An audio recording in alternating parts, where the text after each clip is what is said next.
Assalamualaikum teman-teman. Hai semuanya, selamat datang di podcast Manesa. Jeng jeng jeng. Nah, perkenalan dulu nih. Namaku Meisha Windy Aryani dari kelas 10 IPS 2. Nah, kali ini aku dikasih kesempatan nih buat jadi host di podcast Manesa. Nah, kan podcast tuh 2 orang, gak mungkin 1 orang doang kan. Nah, kita kedatangan tamu nih, Kak Nuha. Jeng jeng. Ya, halo semuanya. Kenalin, aku Nuha.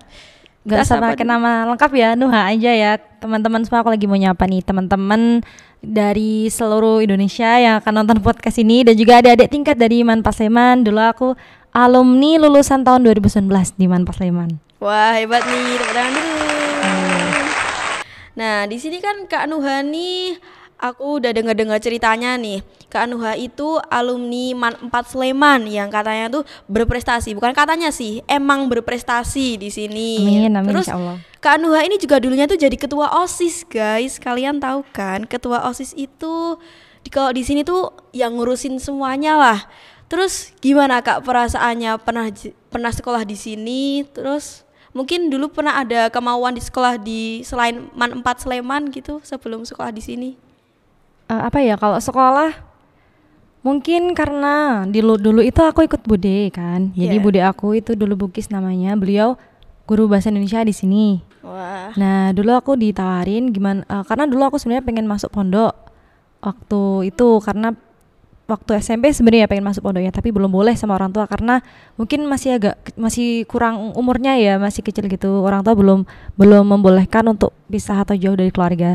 Nah, akhirnya waktu SMA itu dulu sebenarnya orang tua itu, ayahku tuh pengennya aku masuk ke SMA negeri atau SMA yang pokoknya yang bagus, itulah favorit gitu kan. Nah, terus tapi aku dulu kekeh pengen masuk ke pondok gitu. Nah, akhirnya karena bude aku nih guru di MAN, terus dikasih tahu ini loh, kalau misalkan pengen sekolah yang ada ilmu sainteknya, ada ilmu, maksudnya ilmu pasti, ilmu sains dan juga ilmu agama, bisa sekolah di MA, di Madrasah Aliyah gitu kan.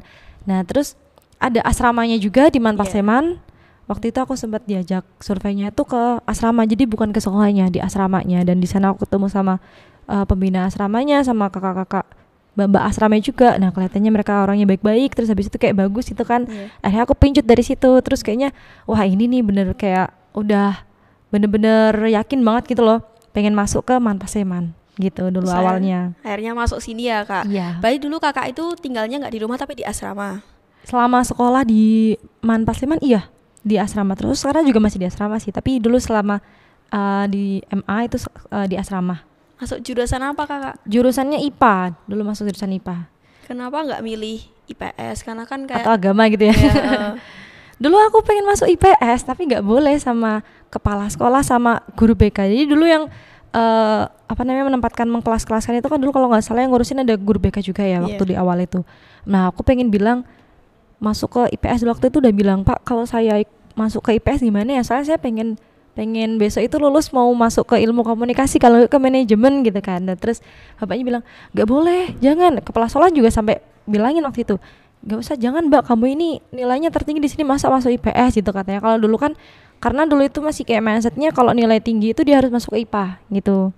Apalagi dulu matematika sama IPA aku kan bagus. Nah, terus katanya saya ingin nilai matematika sama IPA-nya nggak dimanfaatin buat ke jurusan IPA.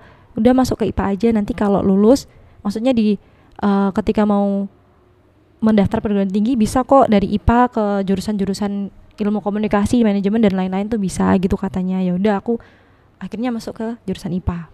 Selama di IPA itu, tapi kakak kayak masih ada rasa-rasa kayak mungkin nyesel atau masih pengen masuk IPS gitu nggak? Enggak sih, soalnya ternyata teman-teman di IPA itu orangnya baik-baik, maksudnya bagus-bagus, daripada ternyata kalau di IPS itu nanti bakalan ketemu sama teman-teman yang mereka barbar dulu, teman-teman seangkatan aku ya, menurut aku nggak cuma angkatan aku sih, kating-katingku juga ternyata kalau di IPS itu mereka barbar, jadi kayak yang bukan kenakal ya aku menyebut kayak itu, tapi kreativitas mereka terlalu tinggi. Jadi kalau di kelas itu sering rame, terus sering terlalu kayak aktif gitu ya, terlalu aktif, bahkan sampai kayak rusak nanti properti dari sekolahnya gitu. Fasilitas sekolah tuh kadang tembok-tembok tuh aku inget banget, kalau di IPS itu temboknya saya bolong-bolong. Nah, habis itu mereka harus ngecat ulang sampai dicor ulang gitu, pernah ada di angkatan aku. Nah, terus kalau di IPA itu lebih kayak yang walaupun orangnya mungkin nggak vibes-nya itu nggak setinggi itu loh, maksudnya kalau misalkan kita lagi di pendidikan akademik itu kan kayak ada persaingan gitu lah ya. Ambisi gitu ya. Ya ambisius, mungkin orang-orangnya nggak terlalu ambisius ketika aku SMP atau SD dulu. Waktu aku SMP SD mungkin orangnya nggak terlalu ambisius di bidang pelajaran, tapi lebih ke mereka ini enak buat diajak ngobrol-ngobrol lain, kayak lebih santai dan nggak yang neko-neko, nggak yang sampai nakalnya tuh banget gitu. Terus selama kayak kan kakak kan juga udah apa tuh namanya kayak kalau nanggepin kayak teman-teman yang kayak gitu loh kak, kan kakak jadi ketua OSIS kan. Nah terus buat apa menanggapi anak-anak yang kayak gitu tuh gimana kak? Gitu ya. Sebenarnya aku mau cerita dulu ya kali ya. Kalau misalkan dibilang ketua OSIS dulu aku bilang bangga, atau aku lebih ke beban ya, karena kenapa kak? ya Allah. Jadi ketua OSIS itu emang bebannya berat ya sebenarnya. Walaupun SMP juga aku OSIS juga, tapi kalau SMP ternyata karena waktu SMP kan masih ditatih gitu ya, kalau sama guru masih dibantu guru. Nah kalau SMA itu benar-benar kita yang harus ngerjain sendiri, walaupun ada dulu wakil kesiswaan yang memang selalu bantu kita, tapi kayak yang apapun itu harus kita bisa laksanain sendiri, apalagi ketika kita mengontrol teman-teman itu juga harus kita lakuin sendiri. Nah dulu waktu aku kelas 1 masuk ke sini nih baru bener-bener kayak masih maba, jadi keinget mahasiswa baru gitu aja. Siswa baru masih siswa baru itu aku kayak wah kayak ngeliat vibes-nya teman-teman aku semeriah ini gitu loh. Mereka lebih kayak yang aktif banget itu kan, suka ngomong dan lain-lain, suka bertingkah gitu kan, entah itu IPA, IPS. Kalau agama dulu lebih tenang sih mereka. Nah dulu kelas 1 aku tuh udah langsung ditunjuk buat jadi kandidat calon ketua OSIS, kan ada kan ya kelas 10 ya. Dari mulai kelas 10 kan itu dulu. Nah dulu kandidatnya itu kalau nggak salah ada 10 orang, terus diseleksi wawancara gitu kan, akhirnya terus 5 orang, yang 2 dari kelas 10, yang 3 dari kelas 11. Nah dulu aku kelas 10 tuh cuma aku sama teman aku cowok satunya, yang 3 dari kelas 11. Aku dulu bukan ke insecure deh, tapi kayak lebih ke wah kayaknya aku gak bakalan jadi ketua OSIS deh. Maksudnya kayak gak bakalan langsung, masa sih kelas 10 tiba-tiba langsung ketua OSIS. Karena sebelumnya aku waktu di SMP bukan seperti ini cara pemilihan OSISnya. Jadi dulu waktu kelas 1 waktu awal tuh masuk masih kayak yang diajarin dulu mungkin dari si bidang apa gitu, itu kan harus diajarin dulu sama gurunya. Nah kalau di SMA baru kelas 1, kelas 10 kok tiba-tiba langsung ditunjuk begitu kan, kayak kita harus deg-degan itu ya dulu. Nah ternyata waktu pemilihan kelas 10 itu aku dapet setelah orasi ya kan, berarti kan ada kampanye, orasi. Sekarang ada juga nggak? Ada masa kampanyenya dulu, terus orasi, terus habis itu kayak pemilu langsung ke coblosan itu kan ya. Ternyata hasil dari orasi aku dan kampanye pun aku nggak yang muluk-muluk, aku kayaknya nggak terlalu membanggakan kayak yang waktu kampanye tuh kamu harus pilih aku gitu, aku nggak, kayaknya lebih kayak santai aja gitu loh. Kalaupun bisa mendingan kakak tingkat aja deh gitu ya, jadi OSIS gitu, ketuanya gitu kan, karena mereka lebih dulu ada di sekolah ini dan mungkin lebih ngerti apa namanya karakter teman-teman yang lain gitu kan. Di pikiran udah kayak gitu ya. Karena ya masih kelas 10 gitu kan. Cuman waktu itu aku modal nekat aja ketika ditunjuk dan mau gitu kan, karena memang aku kan orangnya pengen apa sih, bukan keambisius sih, kayak pengen merasakan hal yang baru gitu. Terus waktu setelah orasi ternyata hasil pemilihan suaranya itu aku nomor 2, di bawahnya nomor 1. Yang nomor 1 waktu itu kelas 11 agama, aku masih ingat banget. Dan kita tuh suaranya cuman beda berapa puluh suara aja gitu, pokoknya semuanya cuma beda sedikit aja, cuma beda tipis aja gitu. Dan aku disitu kayak langsung yang wah gila, masa aku jadi wakil ketua 1 gitu kan. Tapi ternyata peraturannya kalau misalkan masih kelas 10 itu aku jadi wakil ketua 2. Ketua umum sama wakil ketua 1 itu kan dari kelas 11 gitu kan. Masih agak aman alhamdulillah gitu kan. Aku kira langsung bener-bener saklek gitu kan. Aku ternyata masih ada yang kakak tingkat di atasku gitu waktu itu. Jadi kelas 10 pengalamannya masih yang sambil aku ngerti karakternya yang lain-lain gitu juga. Berarti itu kakak baru jadi wakil ya, belum jadi ketua? Waktu kelas 10. Nah waktu kelas 11-nya naik kelas 11 ya otomatis aku ditunjuk lagi kan, karena udah ada pengalaman tadi di wakil ketua 2. Terus ya bu ya mau nggak mau ya harus mau gitu kan katanya, karena memang sudah ada pengalaman sebelumnya. Dan ya udah aku ikut. Nah waktu aku kelas 11 itu kita kan berlima juga ya, sampai sekarang masih berlima atau 2 ya, kemarin aku lihat di IG ya, 2 kandidat ketua wakil ketua gitu ya. Kalau dulu kita berlima sistemnya. Nah terus waktu kelas 11 pemilihan lagi, orasi lagi kayak gitu kan, aku dulu dapat suara itu 50% lebih Jadi kan kalau 5 orang, kalau misalkan mau dulu kan waktu zamanku 30-20 atau 15% itu kan 50-50 masih kayak sama rata gitu kan. Waktu itu aku kaget, aku dapat 50% lebih, jadi kayak menembus ya kayak gitulah, maksudnya kayak yang wah ya Allah astagfirullahaladzim, bukan aduh aku istighfar beneran, karena ya Allah kayak beban yang harus aku kerjakan ternyata ada lagi gitu. Tapi dari situ kayak berarti banyak yang percaya sama aku, dan emang aku dikasih tugas tuh bukan hanya untuk mengatur dari teman-teman, tapi juga mengatur diri aku sendiri, mengontrol gitu kan. Mau nggak mau ketika aku menjadi seorang publik yang dicontoh, ketua OSIS itu kan harus jadi tauladan gitu ya. Nggak boleh neko-neko istilahnya gitu. Untuk jadi apa tuh buat pelajaran hidup gitu juga ya Kak? Ya benar banget. Dan gitu, kalau zaman aku dulu kan siswa-siswanya, kalau aku nggak tahu, kalau sekarang mungkin lebih tertata ya. Kalau dulu benar-benar mungkin anaknya ada yang bandel-bandel gitu kan, apalagi kelas 11, kelas 12. Nah kalau kelas 12 kan udah merasa kalau mereka paling tinggi gitu kan. Jadi kalau mau diatur sama adik tingkatnya itu kayak yang gengsi, atau mungkin mereka lebih ke ngelawan gitu kan. Dulu sih kayak gitu. Terus kayak kan kakak kan udah banyak pengalaman kayak ya itu ikut OSIS, terus kayak kakak kayak pernah ikut lomba-lomba kayak gitu gak sih? Mungkin lomba-lomba sih sering ya. Ya Allah. Paling sering lomba apa Kak? Lomba pidato bahasa Inggris kalau paling sering. Wah, bahasa Inggris nih. Ya tapi ya itu ya dulu-dulunya lah ya, sebelum pandemi Covid menyerang ya. Sebenarnya pengen tak terusin waktu SMA, tapi ternyata waktu kuliah, tapi ternyata enggak, itu apa namanya, ada pandemi dan lain-lain, malah harus ke bidang yang lain yang aku kembangin. Dulu aku pidato. Terus sekarang kan kakak sering ikut tuh pidato, masih kayak keterusan nggak nyampe sekarang pas kuliah ini? Kalau lomba pidato untuk mahasiswa aku kayaknya jarang deh ikut. Dulu pernah sekali waktu maba. Kalau pidato itu lomba untuk mahasiswa kayaknya jarang banget adanya. Ada misalnya debat, kalau enggak biasanya malah kita yang adain. Jadi maksudnya mahasiswa itu yang ngadain lomba-lomba gitu kan buat anak-anak SMA. Kalau pidatonya sih enggak ya, jarang ikut. Cuman kalau skillnya di speakingnya, maksudnya public speakingnya itu masih aku gunakan sampai sekarang ini. Terus by the way nih kakak kuliah di mana sih ini? Tadi waktu di awal nggak ditanya di awal ya.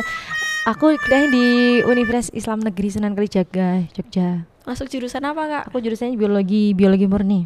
Kenapa milih biologi gitu? Kayak nggak, biasanya kan kadang ada orang yang pengen psikologi atau kayak mungkin jurusan hukum kayak gitu. Kenapa biologi? Gitu ya.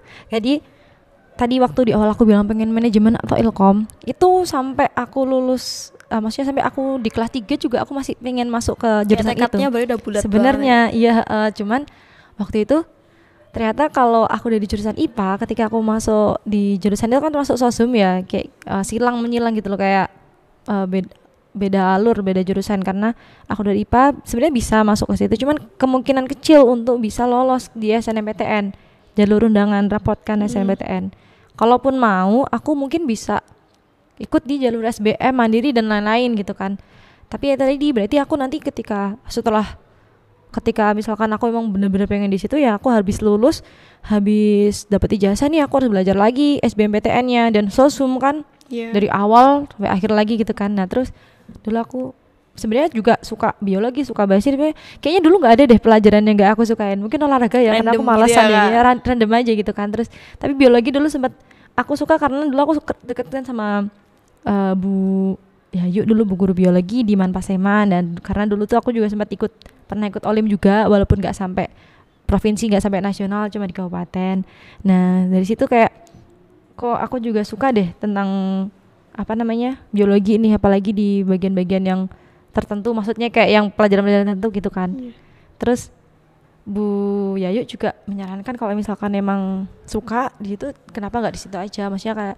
Terus aku juga mikir sebenarnya ada guru juga yang ngarahin ke bahasa Inggris karena suka pidato bahasa Inggris gitu ya. Cuman dulu aku mikirnya kalau bahasa Inggris kan verbal ya, bisa aku pelajarin di luar perkuliahan, maksudnya kita bisa belajar mungkin di les atau mungkin otodidak juga bisa kita pelajarin di kan. YouTube kayak gitu kan sekarang bisa juga. Apalagi teknologi udah ada YouTube, udah banyak kan. Terus ya udah akhirnya aku ke biologi itu. Awalnya karena memang lebih ke spontan aja sih waktu itu. Kalaupun keterima alhamdulillah, kalau enggak ya udah nggak apa-apa, karena emang dulu tuh kemungkinan keterimanya kecil di SNMPTN itu. Berarti kakak masuk lewat SNMPTN? Aku SNMPTN. Dan kursinya itu di UIN itu karena dia masih fakultas baru. UIN Sunan Kalijaga itu kan fakultas sains teknologinya masih baru 5 tahunan ya.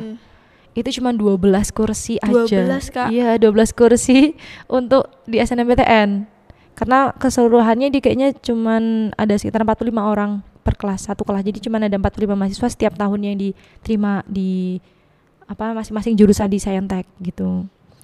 Terus satu sekolah tuh ada berapa orang Kak yang keterima? Waktu itu di angkatan aku lulus 2019 ya. Iya. Itu yang keterima SNMPTN 2 orang. 2 orang Kak? Iya, cuma 2 orang. Aku nggak tahu sih, mungkin karena mungkin teman-teman yang lain kayak mereka langsung nembaknya itu jurusan yang favorit dan mungkin di kampus yang favorit banget gitu, atau mungkin memang dari segi pembelajaran mungkin persaingannya berat ya, karena banyak kan nggak hanya dari MA tapi dari SMA bahkan SMK yang se-Indonesia kan mereka juga banyak yang pengen kuliah di Jogja. Nah dulu sementara kayaknya teman-teman aku tuh di angkatan aku mereka juga banyak kan milih di Jogja, jadi ya itulah tadi persaingannya kan banyak gitu, dan cuma 2 orang. Dan dulu FYI itu kan waktu angkatan aku tuh sambil bantu-bantu juga teman-teman aku yang pada pengen daftar di SNMPTN. Dan kayaknya waktu itu aku orang terakhir deh yang didaftarin SNMPTN. Terakhir? Iya, karena kan ngurusin dulu teman-teman yang lain. Maksudnya kayak yang, karena dulu kan kita benar-benar kayak buta informasi ya.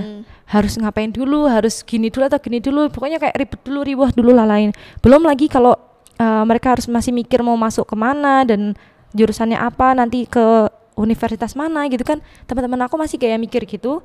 Nah terus waktu udah dapat mau ke jurusan ini di universitas ini gitu kan, waktu udah dapat mau daftar tuh juga masih ada runtutan data-data atau dokumen-dokumen yang harus dilengkapin kan gitu dulu, mana servernya juga sering down dan lain-lain gitu kan. Nah akhirnya aku bantu-bantu juga teman-teman aku, malah kayak aku jadi kayak ini tempat buat curhat gitu loh, bukan curhat sih, lebih ke minta pendapat aku mendingan di mana ya gitu, padahal aku sendiri juga belum daftar waktu itu. Terus di akhir bener-bener kayak di hari terakhir deh waktu itu, pokoknya SNMPTN itu di sekolah di Manpas Sleman waktu itu aku yang terakhir, kalau nggak aku nomor 2 terakhir gitulah di akhir-akhir terakhir. Tapi keterima ya Kak ya alhamdulillahnya. Ya Allah, terakhir loh itu. Waktu mau buka pengumuman itu kan teman-teman aku udah pada buka duluan. Iya. Tulisannya merah itu kan, kalau nggak gagal itu kan merah. Mohon maaf Anda gagal di SMA itu kan merah kan. Terus waktu itu aku sempet yang itu kan hari H-1 sebelum UN. Aku ingat banget SNMPTN pengumumannya tuh H-1 sebelum UN. Nah aku waktu itu mau buka, nanti kalau misal nggak keterima aku malah kepikiran UN-nya jadi nggak fokus gitu kan. Terus tapi kalau nggak tak buka aku malah jadi kebayang-bayang terus, kayak kepo ya, kayak pengen tahu kepikiran banget terus gitu. Kepikiran juga. Ya udahlah akhirnya tak buka, ternyata punya aku warnanya hijau.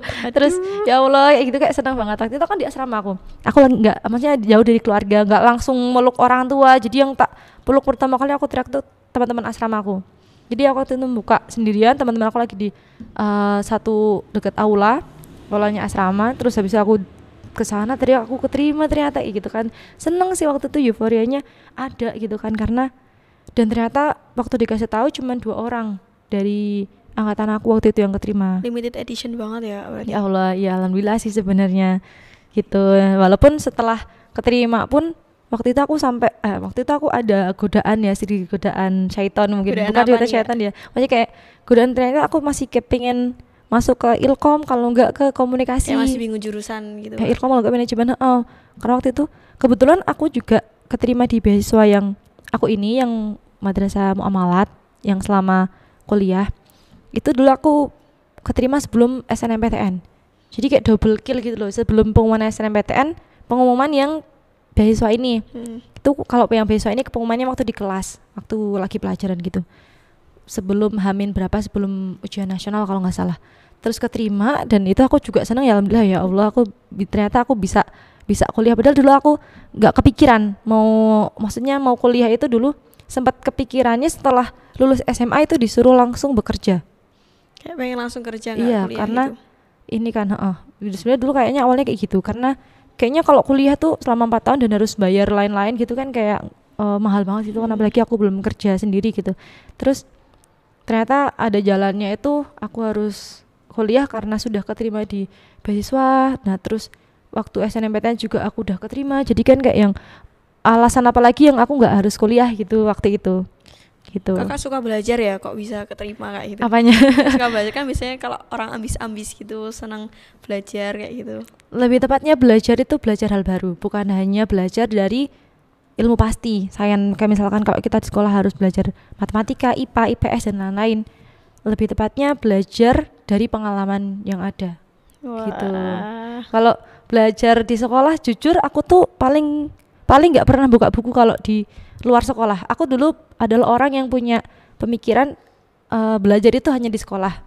Maksudnya belajar ilmu pasti itu di sekolah. Di luar sekolah Di luar sekolah kita harus belajar mengembangkan skill kita yang lain gitu. Kayak public speaking kayak gitu ya. Ya apapun itu. Makanya dulu nggak pernah les. Dari SD, SMP, SMA aku tuh nggak pernah ikut les privat atau les bimbel gitu di luar sekolah. Berarti belajar tuh cuma di sekolah gitu ya, Kak? Cuman di sekolah, dan kalau misalkan ngerjain PR atau apa gitu, maksudnya kayak mau ujian itu pun aku belajar. Kalau orang bilang kan jangan belajar semalam suntuk atau apa itu ya dulu. Satu malam doang gitu. Iya, semalam suntuk atau belajar kebut sistem semalam. Nah dulu tuh kayak gitu. Tapi itu sistem yang aku lakuin. Aku jadi belajar itu hanya di sekolah, dan nanti kalau udah selesai jam sekolah, kan kita sekolah belajar itu dari pagi, apalagi di Indonesia itu kan jam pelajarannya paling, istilahnya kalau menurut survei dari negara-negara yang lain juga itu termasuk paling banyak ya jam belajarnya ya, dari pagi, siang, bahkan itu sore. masih dikasih PR juga tuh, Kak. Iya, terus aku dulu belajarnya gitu aja. Kalau misalkan mau ujian baru aku buka-buka lagi itunya, apa namanya, belajarannya, bukunya itu baru aku buka-buka lagi. Nah, kan kemarin Kakak juga sempat ngasih materi ke sini ya, Kak. Materi yang tentang siber yang Kominfo itu loh, Kak. Oh iya, siberkreasi ya, Iya. siberkreasi Kominfo. Iya. Nah, kok Kakak tuh bisa sih jadi pembicara di Kominfo itu? Oh, ceritanya gimana gitu ya bisa Iya, sampai ke situ ya? Iya iya. Apalagi jurusanku beda ya. Tadi kan aku biologi murni, bisa ke komunikasi. Iya, komunikasi. Iya, jadi awalnya aku ditawarin untuk kerjasama dengan Kominfo itu di bulan Juli. Nah, tapi waktu itu aku masih awal-awal banget KKN. Jadi aku KKN itu kan Juli sampai Agustus kemarin ini. Baru bulan kemarin tahun ini. Terus aku tolak itu yang tawaran pertama karena emang nggak bisa diganggu-gugat, aku nggak bisa keluar-keluar dari di KKN zona juga. KKN-nya juga. Terus di akhir masa KKN aku tawarin lagi untuk ikut gabung, karena ternyata di bulan Julinya itu masih yang kayak penjajakan gitu loh, dan bukan di wilayah Jogja, tapi kalau nggak salah di Purworejo atau di mana waktu itu. Nah terus di akhir masa KKN ku aku tawarin lagi, oke deh aku ambil gitu, karena waktu itu nawarinnya aku disuruh jadi MC sebenarnya. Jadi aku punya relasi. Nah, mbaknya ini dia itu jadi leader timnya untuk yang DIY Jawa Tengah. Iya. 1 orang waktu itu, karena cuma 1 kan yang ditunjuk. Nah, terus butuh orang-orang yang untuk membantu. Nah, tapi yang dibutuhin waktu itu karena sebenarnya 1 orang aja. Nah, waktu itu kan aku yang ditunjuk waktu di awal Juli tadi, tapi karena aku belum ngambil, terus dia kayak oke, berarti belum waktunya buat di Jogja Jawa Tengah gitu kan, dia di luar. Terus akhirnya aku ambil di bulan Agustus dengan tawaran aku hanya MC. MC itu kayak bayangan aku kalau MC kan cuman mengkondisikan jalannya acara ya. Susunan acara kayak gitu ya. Nah, terus di kesempatan pertama aku jadi MC waktu itu di sekolah di SMA di Magelang, SMA 2 Magelang kalau nggak salah. Nah, waktu di sana awal mulanya kenapa aku bisa akhirnya jadi pembicara itu karena di hari pertama aku nge-MC itu ada trouble. Yang pertama trouble-nya mikrofon aulanya tuh nggak kedengeran. Jadi yang dibilangin itu kan Zoom meeting ya kemarin kan ya, ada Zoom meeting dari Kominfo Pusat gitu kan. Nah trouble di mikrofonnya, terus akhirnya nggak kedengeran suaranya. Jadi anak-anaknya, siswa-siswanya itu kalau mau dengerin apa nggak bisa. Nah di situ posisinya aku nggak tahu materinya tentang apa, dan memang di hari sebelum hari H itu aku udah notice nih, maksudnya kayak ini benar kan Mbak, aku cuma jadi MC kan, nggak harus tahu materinya tentang apa gitu kan. Iya benar, aku cuma di MC gitu ya. Ternyata waktu di hari hanya ada trouble itu di luar dugaan kita. Mau nggak mau aku harus nyampein sesuatu kan, maksudnya mau nggak mau aku harus nyampein materi terkait dengan siberkreasi ini. Nah akhirnya aku cuma baca sekilas yang PDF materi yang dikirimin di grup. Habis itu seterusnya aku improvisasi sampai ininya udah kelar. Sampai waktu itu 3 sesi, 2 sesi aku isi semua, 1 sesinya alhamdulillah udah lumayan terkondisikan mikrofonnya, dan juga ada teman yang dari area Jawa Tengah yang bantuin gitu kan, karena di situ kan bener-bener aku masih MC pemula, masih kayak hari pertama gitu. Terus setelah itu 2 kali 3 kali nge-MC kan, istilahnya bukan MC berarti ya, karena setelah yang di hari pertama itu seterusnya ketika aku jadi MC aku selalu ngisi materi, karena ternyata siswa-siswa itu maksimal 15 menit 20 menit mereka akan udah nggak fokus dengan Zoom meeting. Jadi memang mau nggak mau harus ada interaksi 2 arah biar lebih interaktif juga. Jadi MC-nya juga yang akan menyampaikan materinya gitu. Jadi mau nggak mau aku juga harus belajar tentang kemarin sosial media, terus habis itu apa aja sih yang terkait dengan materi diversifikasi, dan ternyata bisa aku pelajarin dan bisa juga aku sampaikan gitu kan. Terus setelah itu aku ditawarin untuk menjadi tim leader, project leadernya di area Jawa Tengah DIY. Jadi kan waktu itu kan cuma ada 1 orang nih tim leadernya.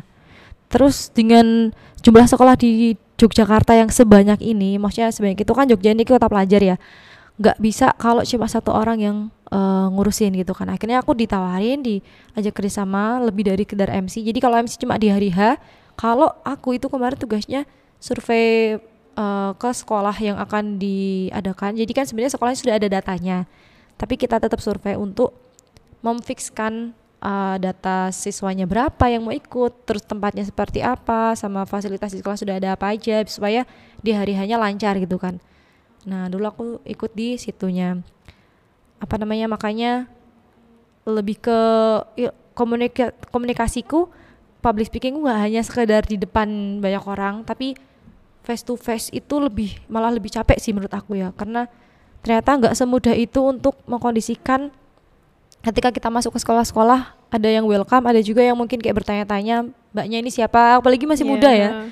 Aku datang ke sekolah itu kayak masih mahasiswa itu masih kelihatan muda gitu kan. Di pikiran orang itu kan kalau dari Kominfo udah bapak-bapak atau ibu-ibu gitu ya.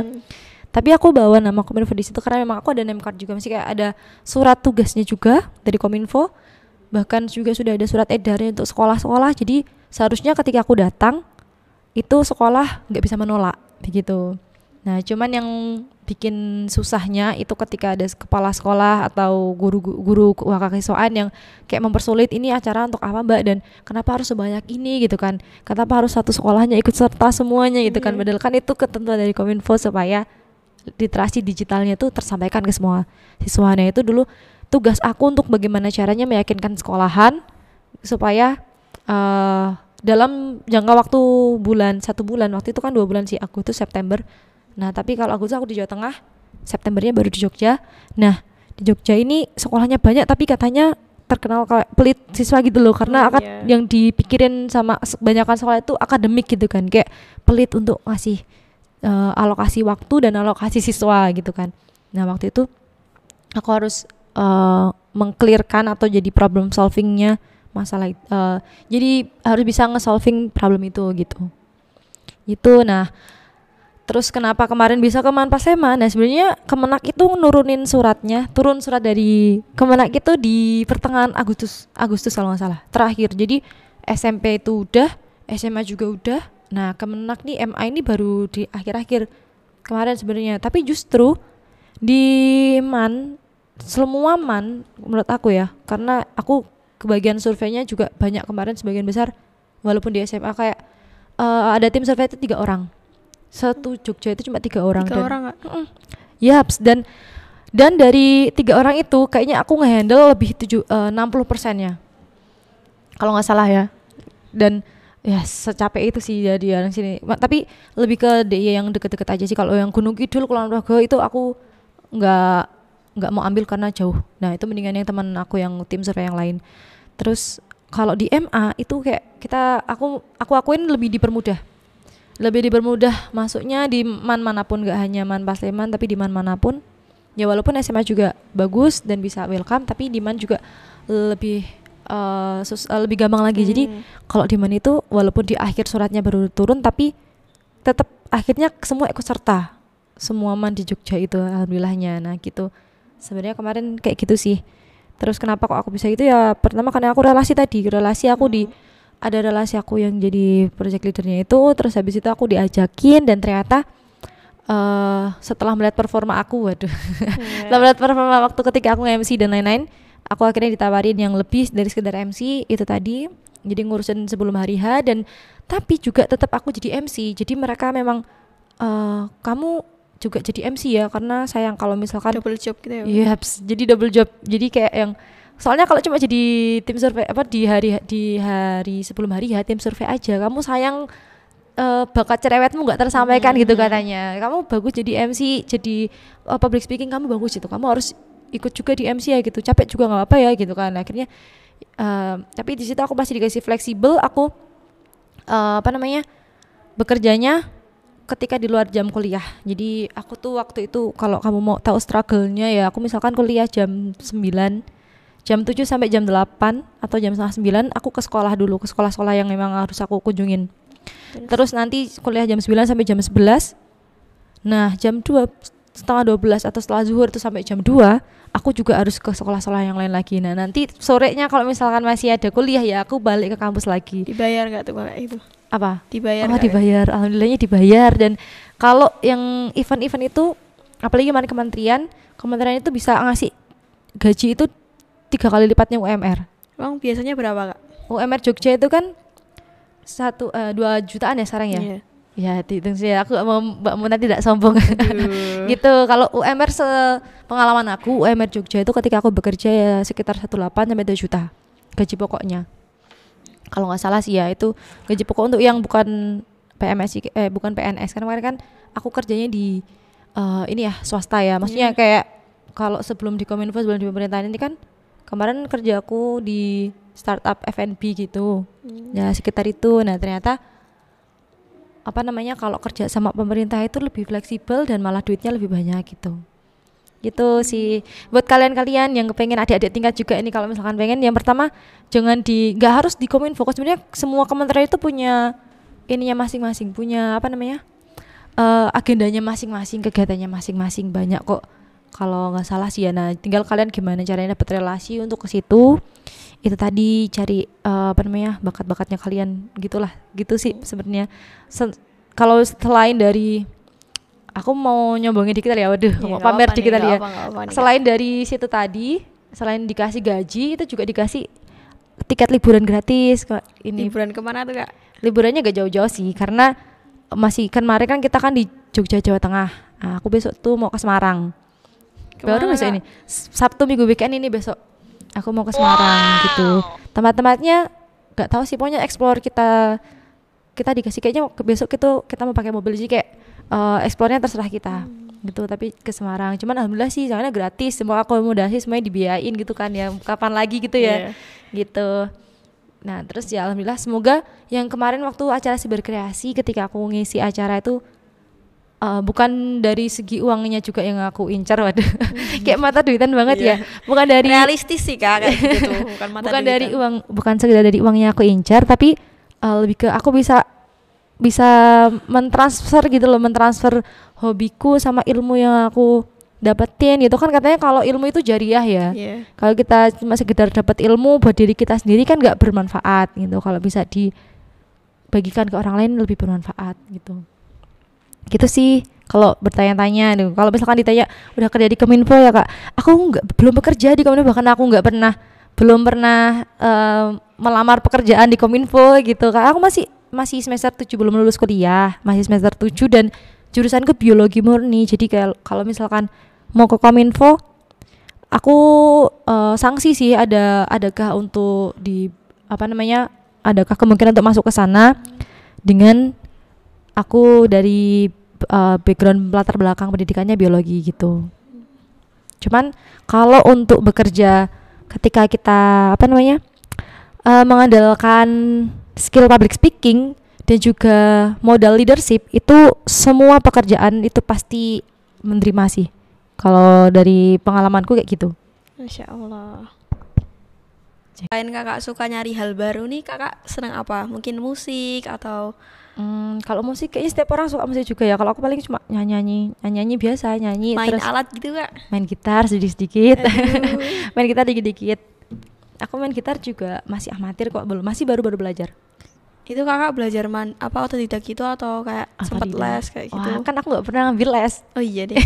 Aku nggak pernah suka les. Aku otodidak. Aku belajar di YouTube itu. belajar dari YouTube. Aku itu beli gitar. Jadi itu kan gitar aku beli sendiri juga. Itu pokoknya 3 bulan aku beli gitar, itu malah gitarnya nggak aku pakai. Karena pertama kali nyobain kok kayaknya susah ya gitu kan. Terus aku juga udah sibuk yang lainnya waktu itu, sibuk kerja dan sibuk kuliah juga ya, waktu itu kan kerja sama kuliah. Mana sempet aku belajar gitar gitu kan. 3 bulan gitar yang nganggur.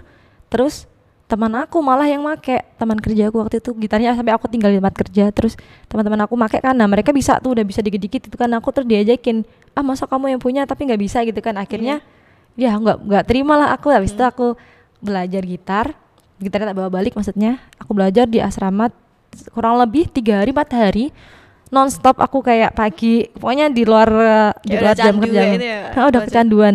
Pagi, ntar kalau ada waktu lagi sore, bahkan malam-malam aku waktu itu main di parkiran sendirian gitu, kayak gitu baru bisa 4 hari. Ternyata kalau misalkan belajar yang benar-benar ditekunin itu kita bakalan cepet nangkepnya, bakalan cepet bisanya gitu. Tapi 4 hari tuh Kak, 4 hari itu. 4 hari buat ngapalin chord sama pindah-pindah ininya.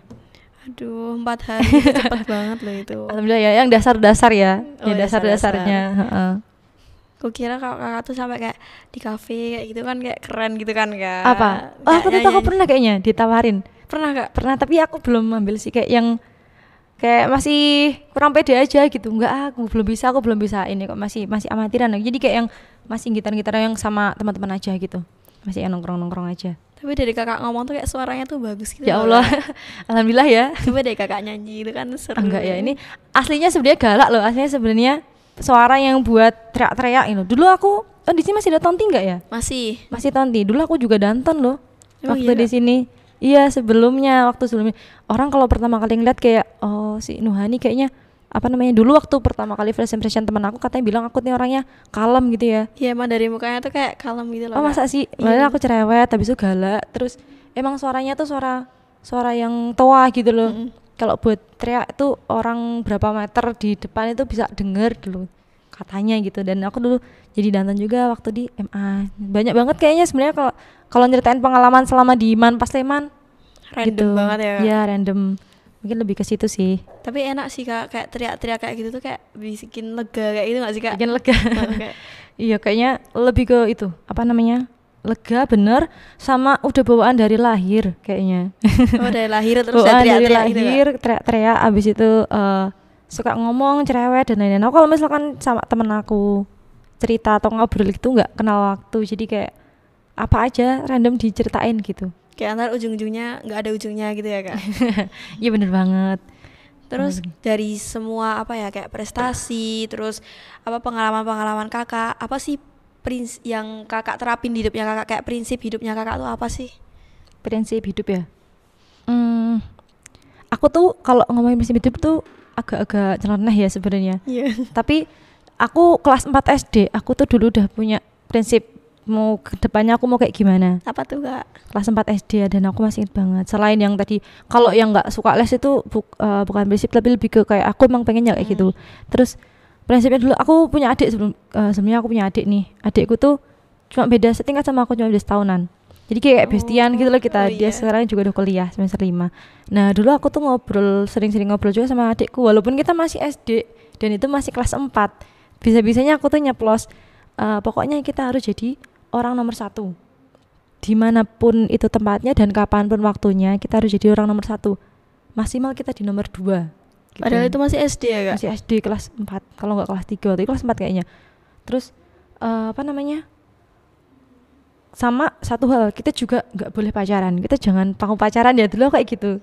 Kenapa nggak mau pacaran Kak? Nggak suka aja. Waktu itu kelas SD itu karena dulu SD-nya kita mikirnya kayak kita anaknya alim-alim gitu ya. Ya kalau di Islam kan nggak boleh memang pacaran ya gitu kan. Cuman ternyata makin kesininya ya aku nggak sealim itu, tapi untuk prinsip yang nggak pacaran masih tetap aku terapin. Itu lebih ke supaya kita fokus aja sama diri kita dan nggak terpatok sama cinta-cintaan dan lain-lain gitu loh. Kan banyak ya masalah-masalah remaja tuh yang kadang-kadang kayak ngerasa beban hidupnya berat karena percintaan dan lain masalah yang lain. Padahal masalah itu nggak akan ada kalau kita nggak membuat-buat itu gitu loh. Kalau kita nggak pengen terjun ke situ ya kita jangan deket-deket sama jurang itu gitu kan. Dulu kayak gitu sih. Terus kan kakak nerapin prinsip nggak pacaran nih. Terus mungkin kakak tuh kayak ada tipe cowok kayak gitu Aduh, loh. tipe Kayak cowok. tersendiri gitu Aku loh. nggak tahu sih tipe cowok aku apa, tapi kayak ya semuanya aku anggap teman, semuanya aku anggap teman, kayak temenan aja. Kalau untuk calon suami belum, karena ya memang aku belum ada waktu, belum ada sih targetnya usianya, tapi untuk yang sekarang ini belum. Target belum ada. usia berapa tuh kak? Target usianya sebelum 25. Tuh Sekitar guys, 25 26. Tapi Kak, mungkin- harusnya ya amin ya, insyaallah ya ketemu Amin, jodohnya amin, jam amin. segitu ya. Tuh guys, dengerin tuh 25 guys. Tunggu Kak Nuha umur 25 kalian bisa tuh Ya langsung ampun. ke orang tua ya. Langsung ke orang tua gitu. Nah kan kita udah ngomong banyak banget kan Kak ini.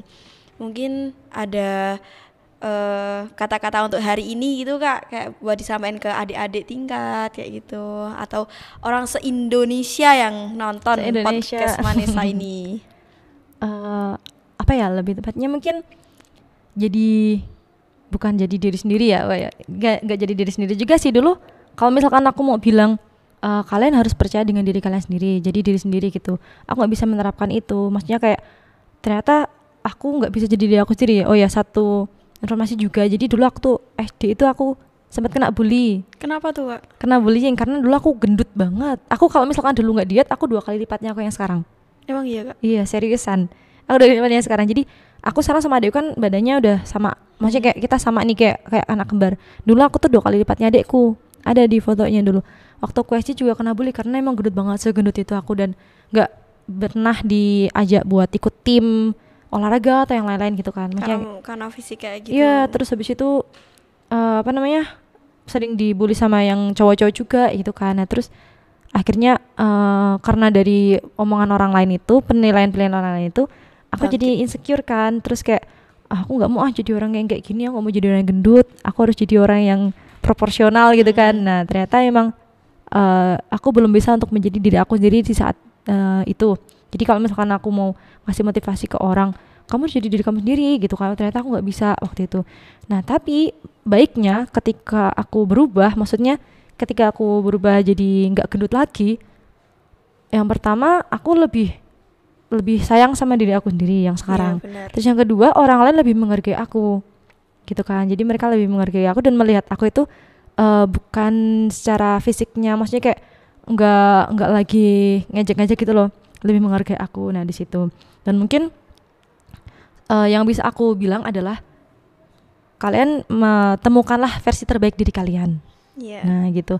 Kalau misalkan sudah ketemu, kembangkan lagi skillnya dan jangan pernah malu untuk berubah gitu. Berubah dalam artian berubah jadi yang lebih baik dari yang sebelumnya mungkin kurang baik jadi yang lebih baik, kemudian dikembangkan lagi. Nah dari situ mungkin kita akan bisa menemukan jalur hidup kita nih yang makin lurus itu kan, dan nggak jauh-jauh ketika kita sudah ketemu itu, insya Allah kita jadi orang sukses Kayak berarti nantinya. kayak Amin. apa namanya, mungkin kayak kata-kata orang tuh bisa jadi motivasi buat kita semakin Bener meningkat banget. kayak gitu ya. Iya bener Kak. banget. Oh ya Kak, spill dong IG-nya.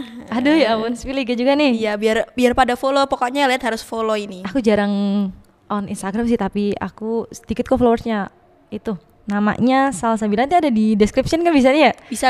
Iya, Salsabila_Nuha23. Nah, jangan lupa follow ya guys, dan follow IG ku juga tentunya, Mesya Windy 56.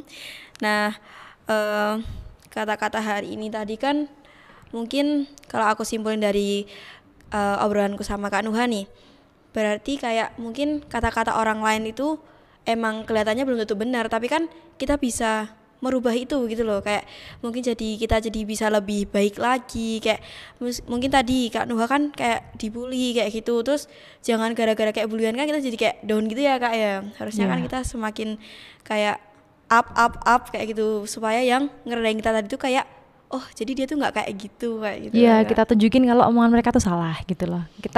Kita balas pembulian mereka bukan dengan cara bully juga, tapi kita balas dengan sesuatu hal yang membuat mereka itu jadi insecure ketika melihat kita gitu. Kayak pokoknya bangkit kayak gitu ya Kak. TikTok mungkin Kak ada nggak? Aduh, enggak sih kayaknya. TikTok apa sih? TikTok, IG. Aku sering lihat scroll doang, tapi aku nggak se aktif itu kayaknya kalau di TikTok ya. Instagram mungkin. Lebih aktif di luar ya berarti Kak tuh. Di luar, yaps. Mungkin lebih tepatnya kayak di dunia nyata ya, bukan di dunia maya. Iya, enakan dunia nyata sih Kak. Iya. Ya guys, pokoknya Yang pertama juga aku mau bilang makasih banget Kak Nuha udah nemenin obrolan kita kali ini di podcast Manesa. Nah, mungkin segitu aja ya Kak obrolan kita hari ini. Mungkin kapan-kapan kita bisa ketemu Kak Nuha lagi di lain waktu. Ya, makasih banyak juga udah diundang ya. Udah sama-sama Kak, seneng banget pokoknya. Makasih juga Ya, Kakak udah ngeluangin waktu.